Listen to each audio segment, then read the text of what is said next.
Hunted below the waves, the deadly legacy of Germany's U-boats. Beneath the silent oceans of World War I and II, lurked a threat so terrifying it brought mighty navies to their knees. They were invisible killers, silent predators of the sea. They were Germany's U-boats.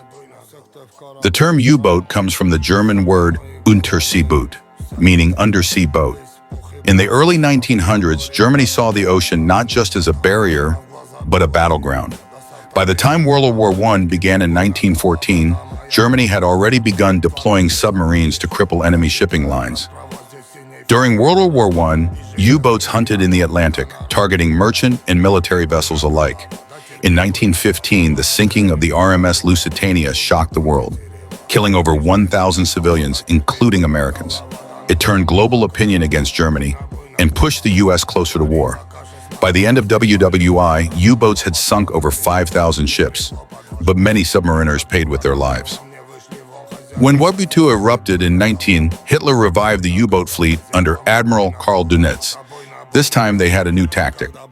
Wolf-pack strategy. Groups of U-boats attacking convoys at night. The Atlantic became a graveyard. In 1942 alone, U-boats sank over 1,100 Allied ships. Serving aboard a U-boat was a nightmare. Cramped, hot, no fresh air, constant danger.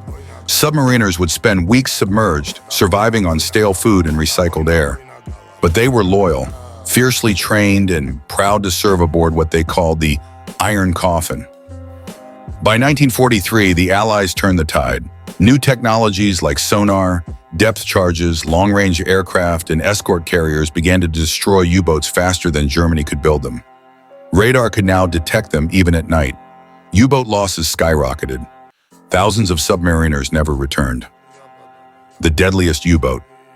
One of the most feared subs was U-48, the most successful U-boat of the war.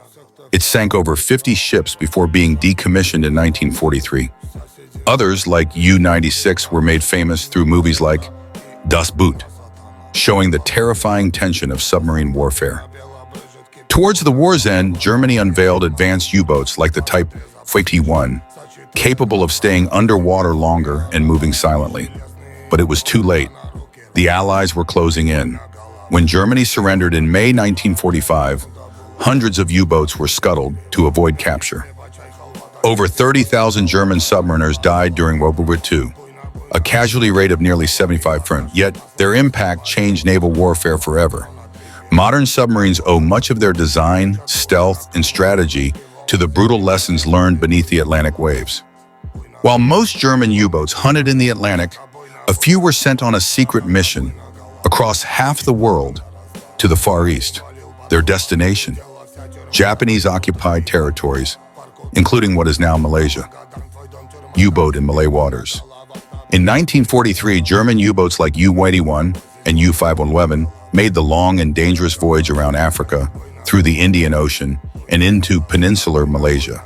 Their objective? To exchange technology and materials with their ally, Imperial Japan.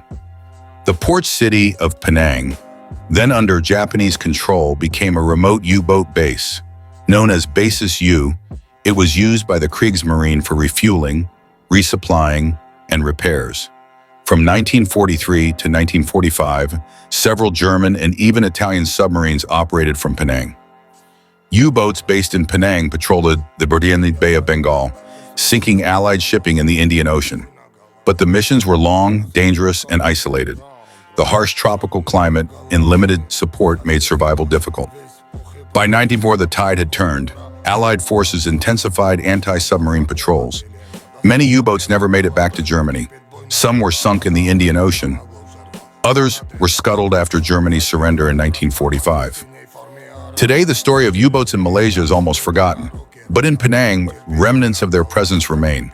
Hidden bunkers, rusted docks, and sunken wrecks off the coast. A silent chapter in Malaysia's wartime history, tied to a global conflict. From the icy Atlantic to the tropical shores of Southeast Asia, Germany's U-boats truly sailed across the world. And for a brief moment, even the waters of Tanah Melayu became part of their deadly campaign beneath the waves. Today, the rusted skeletons of U-boats rest silently on ocean floors, haunted relics of a time when war came not from the sky, but from the deep, dark sea below.